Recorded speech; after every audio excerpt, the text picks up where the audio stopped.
رات کا نہ جانے کون سا پہر تھا کہ جب شہناز کی آنکھ کھل گئی۔ اس کا دل زور زور سے دھڑک رہا تھا۔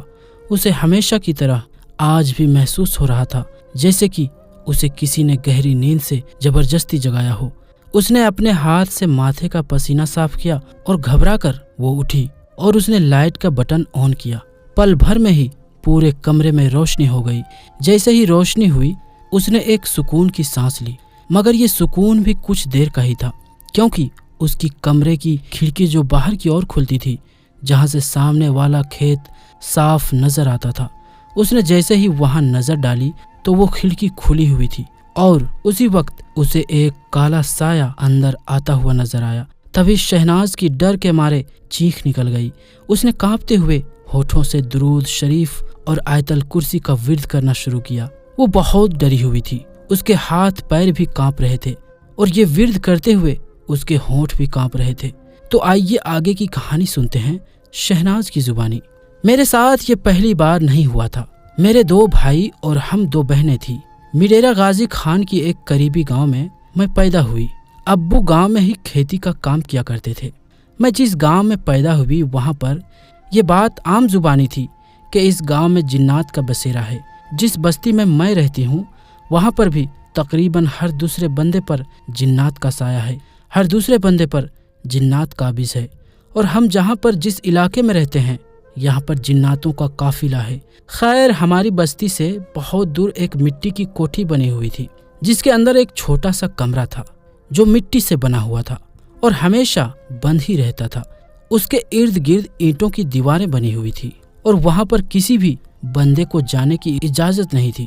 بڑوں کا کہنا تھا کہ وہ جگہ بہت بھاری ہے اور وہاں پر کسی برے سائے کا بسیرا ہے، اسی لیے وہاں کوئی عورت تو کیا، رات میں تو مرد جانے سے بھی ڈرتے تھے۔ وہ جگہ دین میں بھی بہت ڈراؤنی لگتی تھی۔ بستی سے تھوڑا دور پر ہی وہ کوٹھی بنی ہوئی تھی، کھیتوں کے بیچ میں، ارد گرد کھیت اور بیچ میں وہ ڈراؤنی کوٹھی۔ اس کوٹھی کے قریب ہی ایک بڑا سا گھنا درخت تھا جسے دیکھتے ہی بدن کے رونگٹے کھڑے ہو جاتے تھے۔ جس زمین پر وہ کوٹھی اور وہ درخت تھا، اس زمین کا مالک کئی بار اس کوٹھی کو ختم کرنے کی کوشش کر چکا تھا، مگر کوئی بھی وہ کوٹھی توڑنے یا درخت کاٹنے کو تیار نہیں ہوتا تھا، کیونکہ اسے دیکھ کر ہی انسان کی ہوا بند ہو جاتی تھی۔ اس زمیندار نے کئی بار وہاں پر مولوی صاحب کو بلا کر قرآن کریم کی تلاوت بھی کروائی اور اس سائے کو ختم کرنے کی کوشش بھی کی، مگر قرآن کریم کی تلاوت شروع ہوتے ہی وہاں سے ایک ایسی خوفناک آوازیں آنا شروع ہوتی کہ اچھوں کی روح تک کانپ اٹھتی تھی۔ آج تک اسے ختم کرنے میں کامیاب نہیں ہو پائے تھے۔ خیر، مجھے بھی وہاں جانے سے منع کیا گیا تھا اور میں وہاں پر جاتی بھی نہیں تھی، مگر میری قسمت مجھے وہاں پر لے گئی۔ مجھے آج بھی اچھی طرح یاد ہے جب میں 15 سال کی تھی، 9th کلاس میں پڑھتی تھی۔ وہ عید کا دن تھا اور ہم خوب تیار سیار ہو کر خوشبو لگا کر باہر سیر پر نکل پڑے۔ میرے ساتھ میری بہن اور گاؤں کی بہت ساری لڑکیاں جو کہ میری سہیلیاں تھیں وہ بھی تھی۔ ہم گھومتے گھومتے نہ جانے کب اس جگہ پہنچ گئے، مگر ہمیں یہ بھی دھیان نہیں رہا اور کسی نے دھیان بھی نہیں دیا، اور ہم اس خوفناک درخت کے نیچے بیٹھ کر باتیں کرنے لگے۔ اسی درمیان ہم نے جو مونگ پھلیاں لے کر رکھی تھی، جو ہم کھاتے کھاتے بات کر رہے تھے، وہ ختم ہو گئی اور اچانک وہاں پر ہوا چلنے لگی اور اس درخت کے پتے زور سے پھڑپھڑائے۔ اس آواز پر سب نے ایک ساتھ اوپر دیکھا اور سبھی خوف سے لرز گئے۔ اس طرف تو ہم میں سے کسی کا بھی دھیان بھی نہیں گیا تھا کہ آخر ہم بیٹھے کہاں ہیں اور ہم کہاں آ کر بیٹھ چکے ہیں۔ ہم نے جیسے ہی دیکھا کہ ہم اس خوفناک پیڑ کے نیچے بیٹھے ہیں تو ہم نے آؤ دیکھا نہ تاؤ، اور ہم سب نے ایک دم سے بھاگنا شروع کر دیا، اور ان سب میں سب سے زیادہ خوف زدہ میں ہی تھی، اور پوری جان لگا کر میں بھاگنے کی کوشش کر رہی تھی، اور اچانک میرا پاؤں پتہ نہیں کس چیز میں اڑا اور میں زور سے گری، اور اچانک میرے آنکھوں کے سامنے اندھیرا چھا گیا۔ جب میری آنکھ کھلی تو میں اپنے گھر میں تھی۔ میں نے سکون کی سانس لی اور میں نے سوچا کہ اگر میں وہاں ہوتی تو شاید مر چکی ہوتی، مگر پھر جو میں نے سنا اس کے بعد میرے ہوش ہی اڑ گئے۔ شہناز، تمہیں پتا ہے تمہیں پورے 2 دن کے بعد ہوش آ رہا ہے۔ میری بہن نے جیسے ہی مجھے یہ کہا تو میں چونک گئی۔ ہم سب کتنے ڈر گئے تھے۔ میری ماں آگے بڑھتے ہوئے بولی، تمہیں کیا ہو گیا تھا؟ تم 2 دن سے بے ہوش تھی۔ تمہیں پورے 2 دن ہو چکے ہیں بے ہوش ہوئے، آج تم نے آنکھ کھولی ہے۔ ہم سب بہت ڈر گئے تھے۔ تبھی میری بہن نے کہا کہ جب تم بے ہوش ہو گئی تھی تو میں بھاگ کر گھر سے ابو اور ماموں کو بلا لائی تھی، مگر جب ہم وہاں پہنچے تو شہناز تم زمین کے بجائے درخت پر لٹکی ہوئی تھی اور اب ہوش میں آ رہی ہو۔ یہ سب سن کر میں اتنا ڈر گئی کہ بتا نہیں سکتی، مگر سب پھر مجھے خوش رکھتے اور مجھے یہ سب بھلانے کی کوشش کرتے تو میں بھی یہ سب بھول گئی۔ اس کے بعد کئی مرتبہ میں نے ایک کالا سایہ دیکھا تھا جو میرے کمرے کے اندر آتا ہوا مجھے نظر آتا تھا۔ ہمیشہ وہ کھڑکی کے اندر آتا اور مجھے نظر آتا تھا، اور پھر مجھے ایسا بھی محسوس ہونے لگا تھا کہ جیسے کوئی ہر وقت میرے آس پاس موجود رہتا ہے، اور پھر میں آہستہ آہستہ اس کی عادی ہوتی چلی گئی۔ تنہائی میں اس سے باتیں بھی کرنے لگی، اس سے کہنے لگی، تم جو بھی ہو مجھ کو نظر تو نہیں آتے، مگر مجھے پتا ہے کہ اللہ کا ایک خاص کرم ہے مجھ پر، اسی لیے تو تم ہر وقت میرے قریب رہتے ہو، تم بہت اچھے ہو، ہمیشہ میرے پاس ہی رہنا۔ میں بس ایسا ہی کہہ دیا کرتی تھی، لیکن مجھے کبھی یہ وہم و گمان بھی نہیں ہوا تھا کہ میں اس سے باتیں کر کے اپنے لیے کتنی مشکلیں کھڑی کر رہی ہوں۔ میں تو یہ بھی نہیں سوچتی تھی کہ آخر وہ کیا ہے، بس میں یہ سوچتی تھی کہ یہ سب میرا وہم ہے۔ پھر اصل حقیقت تب پتہ چلی جب میری عمر 20 سال کی ہو گئی اور میری شادی طے ہو گئی۔ اس دوران میں بہت خوش تھی، مگر ایک رات وہ ہوا جو میں کبھی سوچ بھی نہیں سکتی تھی۔ اس رات میں سوئی ہوئی تھی، رات کا 3 پہر تھا، تبھی اچانک ایک زوردار ہوا کا جھونکا آیا اور میری آنکھ کھل گئی۔ میں نے کھڑکی کی طرف دیکھا جہاں سے وہ کالا سایہ پھر سے داخل ہو رہا تھا۔ اس رات پہلی مرتبہ مجھے خوف محسوس ہوا، اور پھر سایہ آہستہ سے چلتا ہوا میرے قریب آیا۔ میں تو سن ہو چکی تھی۔ اس دوران بس مجھے یہی محسوس ہوا تھا کہ وہ سایہ انسانی شکل اختیار کر چکا تھا، اور مجھے ایسا محسوس ہو رہا تھا کہ میں جیسے اپنی مرضی سے ہل بھی نہیں پا رہی تھی۔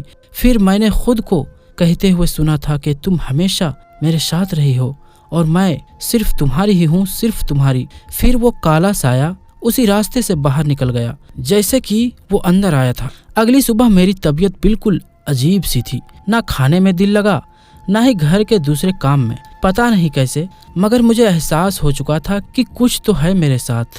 میں بے چین سی رہنے لگی اور میرا کسی بھی کام میں من نہیں لگ رہا تھا۔ میں نے ابھی تک یہ بات کسی کو نہیں بتائی تھی، لیکن اگلی رات پھر وہی ہوا، مگر اب یہ بات چھپی نہیں رہ سکتی تھی اور پورے گھر کو میری یہ حالت کے بارے میں پتہ چل چکا تھا۔ اس رات کو میں اپنے کمرے میں اپنی چھوٹی بہن کے ساتھ سوئی ہوئی تھی، کیونکہ اماں نے کہا تھا کہ اب تیری شادی ہونے والی ہے، تو اکیلی نہ سویا کر۔ رات کا نہ جانے کون سا پہر تھا کہ تب اچانک کھڑکی کھلنے کی آواز آئی اور میری نیند کھل گئی۔ دل زور سے دھڑکنے لگا اور میں ڈر سے کانپنے لگی، مگر پھر بھی میں آہستہ سے اٹھی اور اس کھڑکی کے سامنے جا کر کھڑی ہو گئی۔ رات کے اندھیرے میں وہ کوٹھی اور درخت تو دکھائی نہیں دینا چاہیے تھا، لیکن وہ دونوں مجھے آسانی سے دکھ رہے تھے۔ ان دونوں چیزوں کو میں آسانی سے دیکھ رہی تھی۔ مجھے ایسا لگ رہا تھا جیسے کوئی مجھے اپنی اور کھینچ رہا ہو۔ میں آہستہ سے مڑی اور کچھ ہی پل میں اپنے گھر سے باہر ہو گئی، اور میں نے دیکھا کہ میں بنا دروازے کے گھر سے باہر آ گئی اور کھیت کی طرف جانے لگی۔ اس کے بعد مجھے تو کچھ یاد ہی نہیں رہا، مگر میری بہن نے بتایا کہ اس کی آنکھ کھل گئی تھی۔ اس نے کھڑکی سے مجھے اڑتے ہوئے کھیتوں کی طرف جاتے ہوئے دیکھا تھا، اور وہ سب کو جگا کر میرے پیچھے پیچھے لے آئی۔ میں آہستہ سے اس درخت کے نیچے گئی اور اس سے گلے لگ گئی۔ گھر والے یہ دیکھ کر بہت ڈر گئے تھے۔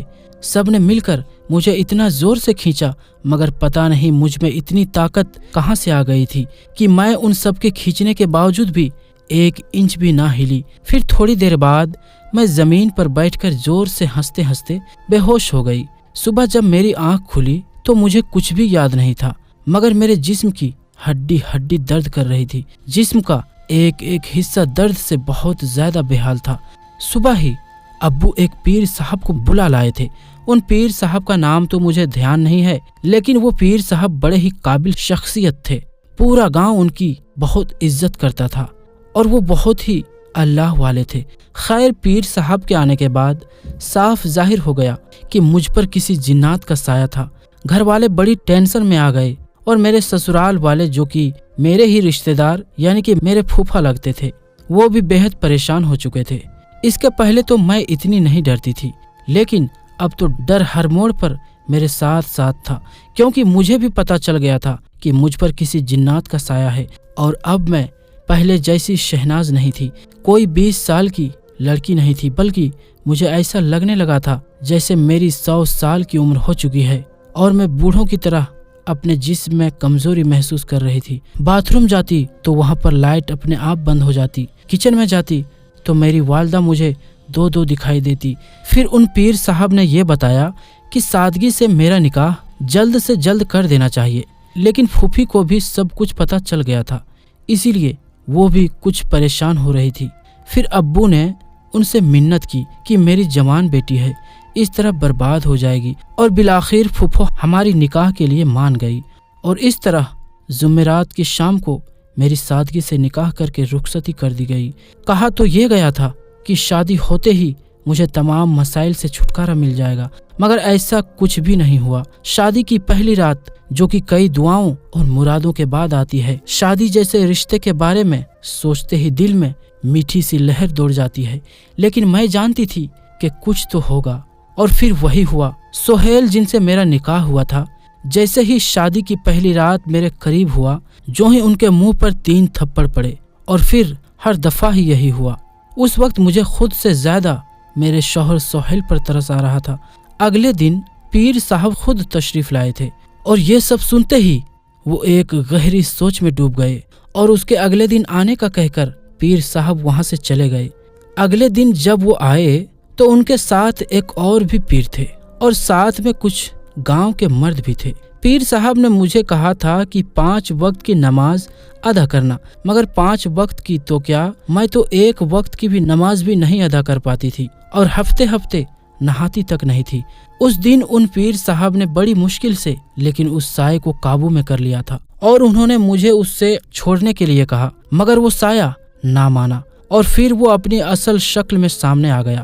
لمبے لمبے اور بکھرے بال، بدنما چہرہ، بڑے بڑے دانت، جسے دیکھتے ہی کراہیت محسوس ہو رہی تھی۔ پھر پیر صاحب نے اس سے پوچھا تو اس سائے نے کہا کہ میں نے اس لڑکی کو بچپن میں دیکھا تھا عید کے دن، اور تبھی سے میں اسے اپنا ہی سمجھتا ہوں، اور یہ بھی مجھ کو اپنا ہی سمجھتی ہے۔ میں تو ہر روز رات کو اس کے پاس جاتا تھا، اور یہ خود مجھ سے باتیں بھی کرتی تھی، اور مجھے کہتی تھی کہ تم میرے اپنے ہو، مجھے چھوڑ کر کبھی مت جانا، مجھ پر کوئی خدا کا خاص کرم ہے جو تم میرے پاس ہو، تم ہمیشہ میرے ساتھ رہنا، مجھے تمہارے ساتھ رہنے میں سکون ملتا ہے، اب تم میرا کچھ نہیں بگاڑ سکتی۔ اس نے اچانک پیر صاحب کو کہا، میں تو اسے لے کر ہی جاؤں گا یہاں سے، اور تب تک میں یہاں سے نہیں جاؤں گا جب تک یہ میرے ساتھ نہیں چلے گی۔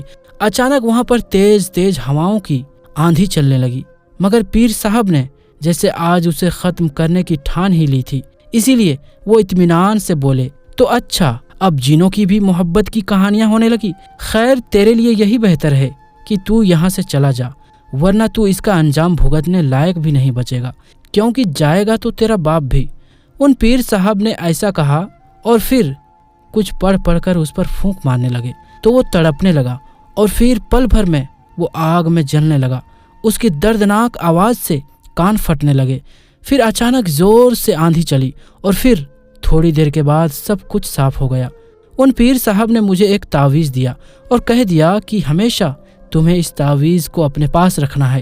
میں تو پیر صاحب کو دعائیں دیتے بھی نہیں تھکتی، کیونکہ انہوں نے مجھے اس جنات سے، اس برے سائے سے چھٹکارا دلایا تھا۔ اب تو اللہ کے فضل و کرم سے میرے 2 بچے بھی ہو چکے ہیں، اور اب میں 5 وقت کی نماز بھی پڑھتی ہوں، اور اب کبھی بھی مجھے اس سائے کی موجودگی محسوس بھی نہیں ہوتی، اور آج تک اس کے بعد کوئی بھی ایسا واقعہ پیش نہیں آیا جس سے یہ ہو کہ میرا آس پاس ابھی بھی وہ برا سایہ ہے، اور نہ ہی اب مجھے ڈر لگتا ہے۔ اس کے بعد میری زندگی خوشحال طریقے سے گزرنے لگی۔